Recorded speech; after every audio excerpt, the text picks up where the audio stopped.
Video కనుక నచ్చితే ఖచ్చితంగా లైక్ చేసి హైప్ చేయండి. ఎపిసోడ్‌లోకి వెళ్తే చంటి అంటాడు, "మమ్మీ నువ్వు ఎటు హెర్బల్ బిజినెస్ స్టార్ట్ చేస్తాను అంటున్నావు కదా!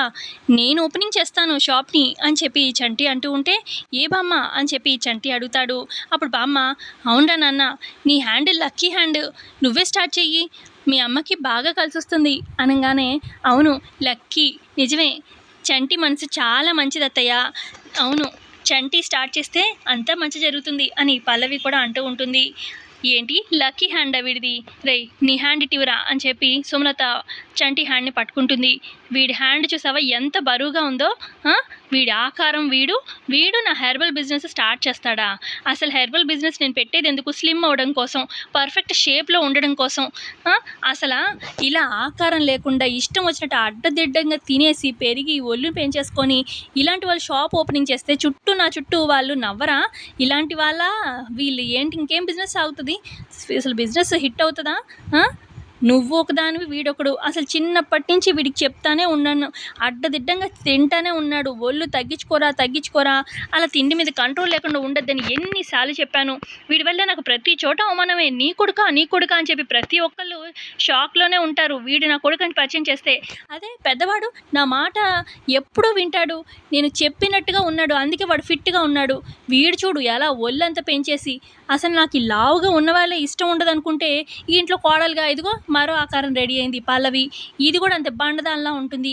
ఇద్దరికిద్దరు తయారయ్యారు అని చెప్పి అలా సుమలత చెప్తూ ఉంటే, నేను కూడా చెప్తానే ఉన్నాను అత్తయ్య, అసలు కొన్ని కిలోలైనా తగ్గడానికి ప్రయత్నం చేయమని, అసలు ఏమన్నా ట్రై చేస్తేగా అని చెప్పి అక్షిత కూడా అంటూ ఉంటుంది. ఏయ్ ఏంటే పిచ్చిగా మాట్లాడుతున్నావు? భర్తకి సపోర్ట్ చేయాల్సింది పోయి అత్తయ్య గారు అంటే పెద్ద ఆయనకి అంటే చంటికి అమ్మగారు కాబట్టి ఆవిడ అన్న ఒక అర్థము. నువ్వు నీ భర్తకి సపోర్ట్ చేయకుండా ఏంటి పిచ్చిగా వాగుతున్నావు అని చెప్పి పల్లవి అరుస్తూ ఉంటుంది అక్షిత మీద. అప్పుడు భువన, ఏంటి అక్షిత ఏం తప్పుగా మాట్లాడలేదే అని చెప్పి అంటూ ఉంటుంది భువన. ఇకప్పుడు అవును, నాకు ఈ భారీ శరీరాలంటే ఇష్టం ఉండదు, చెప్పినా కూడా షాప్ ఓపెనింగ్ అది ఇది అని చెప్పి మీ ఇద్దరు మొహాలు అక్కడ కనిపించారో చెప్తాను అని చెప్పి సుమలత వార్నింగ్ ఇస్తూ ఉంటుంది. ఇకప్పుడు చంటికి బాధేసి వాళ్ళ అమ్మతో అంటూ ఉంటాడు, అమ్మ నేనంటే నీకు ఇష్టం లేదు కదా, చిన్నప్పటి నుంచి ఇష్టం లేదు, ఎప్పటికైనా నీ ప్రేమ నేను పొందుతాను కదా అని చెప్పి అనుకుంటూనే ఉంటాను, కానీ ఎప్పటికప్పుడు నీ మాటలతోని నన్ను దూరం పెడుతూనే ఉంటావు, అసహించుకుంటూనే ఉంటావు. అంత ఇది ఉన్నప్పుడు చిన్నప్పుడే నన్ను ఊపిరి ఆపేసి చంపేయచ్చు కదమ్మా, అసలు నన్ను కండం ఎందుకు? అసలు ఇక్కడి దాకా నీ బాధలు ఎందుకు పెంచుకోవడం? చంపేసి ఉంటే అయిపోయేదిగా అని చెప్పి అంటూ ఉంటాడు చంటి బాధతోని. ఆ పని చేయలేకేగా ఈరోజు ఇలా చూస్తున్నాను. నేను ఆల్రెడీ మీ ఇద్దరికి వార్నింగ్ ఇచ్చాను. ఈ పల్లవి కానీ చంటి నీకు చెప్తున్నాను, మీ ఇద్దరు అక్కడ దరిదాపుల్లో కనిపించారంటే ఊరుకోను. ఆ రోజు షాప్ ఓపెనింగ్ రోజు మీరు మాత్రం అక్కడ ఉండకూడదు, అర్థమవుతుంది కదా? కనిపిస్తే అప్పుడు చెప్తాను మీ పని అని చెప్పి సుమలత కోపంగా అక్కడి నుంచి వెళ్ళిపోతుంది. సుమలతతో పాటు భువన అక్షిత కూడా వెళ్ళిపోతారు. ఇకప్పుడు చరణ్ వస్తాడనమాట చంటి దగ్గరికి. చంటి షాప్ ఓపెనింగ్ చేస్తేనే గొప్ప ఏంటి? వదిలేరా, ఏముంది, వదిలేసేయి, మమ్మీ మాటలేమి మనసుకు తీసుకోకు సరేనా అని చెప్పి అక్కడి నుంచి చరణ్ వెళ్ళిపోతాడు. ఆ తర్వాత ఇక ప్రసాదరావు వస్తాడనమాట చంటి దగ్గరికి. మీ అమ్మ గురించి తెలిసిందే కదరా, తను ఏదనుకుంటే అదే చేస్తుంది, ఎందుకు వదిలేసేయి సరేనా, మనసులో ఏం పెట్టుకోకు అని చెప్పి ప్రసాదరావు కూడా అక్కడి నుంచి వెళ్ళిపోగానే ఇక చంటి బాధతోని అందరికీ ఎప్పుడు ఇంతే నేను లోకువే అని చెప్పి కోపంగా బాధగా ఇంట్లో నుంచి బయటకు వెళ్ళిపోతూ ఉంటాడు. ఇక అక్కడ పల్లవి బామ్మ ఇద్దరు ఉంటారు కదా, గమనిస్తూ ఉంటారు. మొన్న చేసుకున్నట్టుగా ఏమైనా అగాచ్యం చేసుకుంటాడా ఏంటి చంటి అని చెప్పి గబగబా చంటి వెనకాల పరిగెడతారు. ఎక్కడికి వెళ్ళేది నువ్వు అని చెప్పి బామ్మ అంటూ ఉంటే, ఎక్కడికైతే వీళ్ళకి దూరంగా వెళ్ళిపోతాను, వీళ్ళకి నా మొహమే చూపించను, అసలు చచ్చిపోతే పోతుంది అని చెప్పి చంటి అలా అంటూ ఉంటే అప్పుడు పల్లవి అంటుంది, అదేం చంటి, నీకు మొన్నే చెప్పాను కదా, ఇలాగ మనని అవమానించే వాళ్ళకి మనం కరెక్ట్ ఆన్సర్ చెప్పాలి అని చెప్పి, నువ్వు ఎందుకు అలాగా ప్రతిసారి ధైర్యాన్ని కోల్పోతావు అని చెప్పి పల్లవి అంటూ ఉంటే, నువ్వు చెప్పినప్పుడు బాగానే ఉంటుంది వదిన, కానీ తర్వాత వీళ్ళ మాటలకి నాకు అసలు బ్రతకాలని ఇంట్రెస్ట్ కూడా ఉండట్లేదు. వీళ్ళ మాటలకి అసలు లావుగా ఉన్న వాళ్ళు మనుషులే కాదు, వాళ్ళకి ఫీలింగ్సే ఉండవు అన్నట్టుగా ఎందుకు ఇలా బిహేవ్ చేస్తారో అర్థమే కాదు. లావుగా ఉంటే మనుషులు కాదనమాట వీళ్ళ దృష్టిలో, ఛా అని చెప్పి చంటి అంటూ ఉంటే, ఏం చేస్తాం, మీ అమ్మగారేమో పట్టుపట్టారు కదా అనగానే, లేదు నాకు ఎలాగైనా నాకే మా అమ్మ అనింది కదా, నాకు పట్టుదల పెరిగింది, ఆ షాపు నేనే ఓపెన్ చేయాలనిపిస్తుంది వదిన అని చెప్పి అనగానే, అలా ఎలా చంటి, మీ అమ్మగారు వద్దన్నారు కదా అని చెప్పి అంటుంది పల్లవి. లేదు వదిన నేనే చెయ్యాలి, లేదంటే నేను చచ్చిపోతాను అని చెప్పి అలా చంటి అంటూ ఉంటే, నువ్వు మాటి వదిన అని చెప్పి అంటూ ఉంటాడు.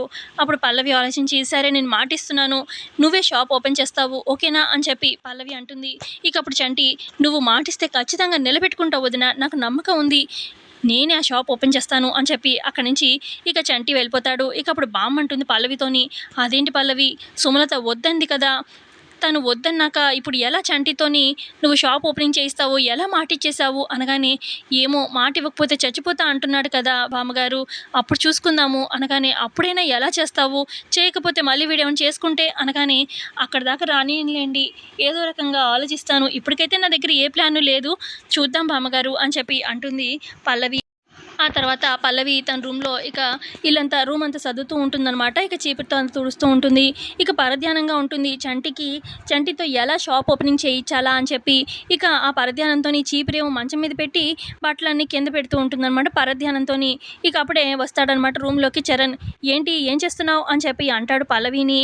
ఏముందండి రూమ్ అంతా సర్దుతున్నాను అనగానే, బాగా సర్దుతున్నావు చూడు, చీపురేమో మంచం మీద, బట్టలేమో కింద, ఎక్కడ ఏముండాలి ఏం తెలియట్లేదా, ఒళ్ళు ఎక్కడుంది ధ్యాస ఎక్కడుంది అని చెప్పి చరణ్ అంటూ ఉంటే, అయ్యో ఏదో ఆలోచిస్తూ పరధ్యానంగా అలా అయిపోయిందిలేండి అని చెప్పి పల్లవి అంటూ ఉంటే, నువ్వు దేని గురించి ఆలోచిస్తున్నావు నాకు అర్థమవుతుంది రే, మా అమ్మ హెర్బల్ ప్రోడక్ట్స్ గురించి షాప్ పెట్టబోతుంది, దానికి ఓపెనింగ్కి చంటిని వద్దంది, కానీ చంటితో ఎలా షాప్ ఓపెనింగ్ చేయించాలా అని చెప్పి ప్లాన్లు వేస్తున్నావు కదూ అనగానే, అయ్యో లేదండి అత్తయ్య గారు చెప్పారు కదా, ఇంకా మాట దాటేది ఏముంది అని చెప్పి పల్లవి అంటుంది.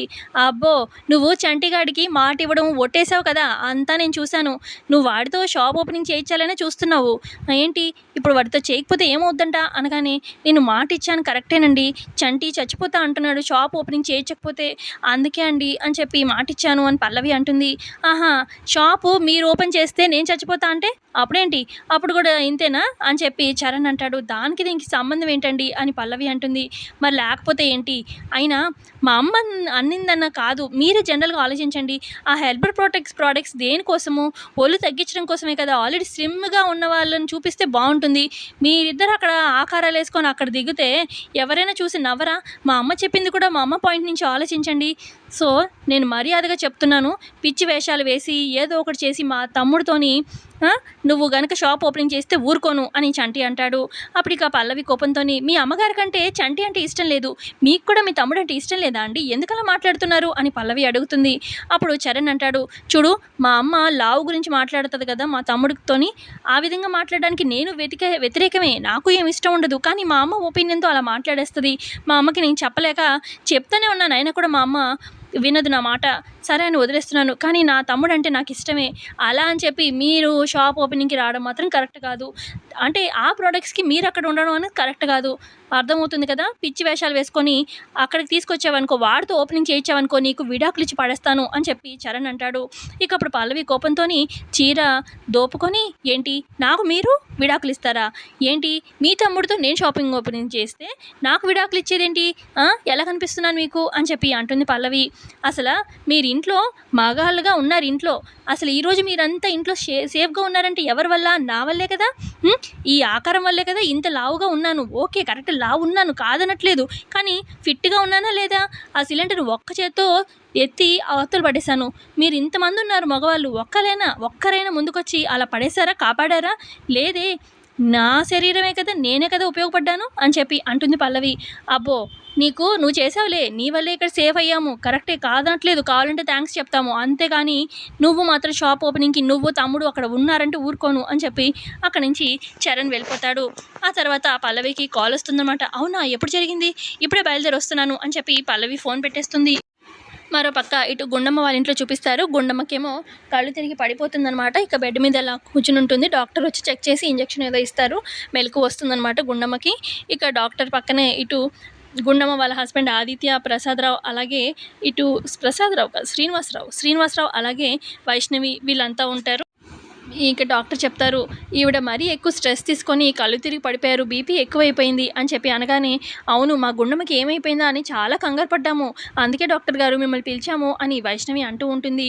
కొంచెం జాగ్రత్తగా చూసుకోండి మీ వైఫ్ని, పదే ఇలా జరగడం కూడా అంత హెల్త్కి మంచిది కాదు, కొంచెం ఆవిడ ఆలోచనలు కూడా కంట్రోల్ చేసేలాగా మీరే చూసుకోండి అని చెప్పి ఇక డాక్టర్ ఇంజెక్షన్ ఇచ్చేసి టాబ్లెట్స్ ఏవో రాస్తుందనమాట. తీసుకురమ్మని చెప్పి ఇక డాక్టర్ గారు వెళ్ళిపోతారు.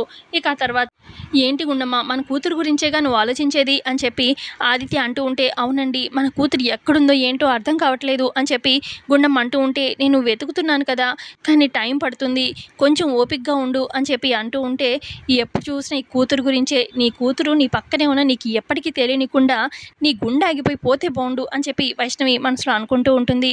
ఆ తర్వాత కొంచెం వైష్ణవి గుండమ్మని చూసుకుంటూ ఉండు, నేను బయటికి వెళ్ళి టాబ్లెట్స్ అవి కొనుక్కొస్తాను అనగానే, అయ్యో అంత మాట బావగారు, గుండమ్మ నేను చూసుకుంటాను మీరు వెళ్ళండి అని చెప్పి వైష్ణవి గుండమ్మ దగ్గర ఉంటుంది. మరోపక్క స్కూటీ వేసుకొని స్టార్ట్ అవుతుందనమాట. గుండమ్మ దగ్గరికే పల్లవి ఇక ఇటేమో కార్లో టాబ్లెట్స్ కోసం అని చెప్పి ఆదిత్య వెళ్తూ ఉంటే ఇక దారిలో పల్లవి కనిపిస్తుందనమాట కార్లో నుంచి. ఇక ఆదిత్య ఏమో పిలుస్తారనమాట, పల్లవి అని చెప్పి అనగానే ఇక పల్లవి కూడా స్కూటీ మీద ఆగుతుంది. ఇక పల్లవిని కలిసి మాట్లాడుతూ ఉంటారు ఆదిత్య. ఇటు అమ్మని చూడ్డానికే వస్తున్నానన్న, మీరెక్కడికి బయలుదేరారు అని చెప్పి పల్లవి అడుగుతుంది. ఇలాగ టాబ్లెట్స్ రాశారు డాక్టర్, టాబ్లెట్స్ కొనడానికి వెళ్తున్నాను అని చెప్పి ఆదిత్య చెప్తారు. అమ్మకి ఎలా ఉంది, డాక్టర్ ఏమన్నారు అని చెప్పి పల్లవి అడిగితే, ప్రజెంట్ అయితే బాగానే ఉంది కానీ స్ట్రెస్గా ఎక్కువ తీసుకుంటుంది, తన కూతురు గురించి ఆలోచిస్తుంది అని చెప్పి అలా అంటూ ఉంటే ఇక మనసులో అనుకుంటుంది పల్లవి, నేను పక్కనే ఉన్నా కూడా నేనే కూతున్నని చెప్పుకోలేకపోతున్నాను, మా అమ్మ నా గురించి ఆలోచించుకొని పాపం తన హెల్త్ మీద పడుతుంది అని చెప్పి మనసులో అనుకొని ఇక ఆదిత్యతోని, మీ కూతురు మీ పక్కనే ఉంది నాన్న అని చెప్పి పల్లవి అంటూ ఉంటే ఇక ఆదిత్య షాక్లో అలా చూస్తూ ఉంటారు. సో ఇంతే అండి ఎపిసోడ్లో జరిగింది. నచ్చితే లైక్ చేయండి. Thanks for watching.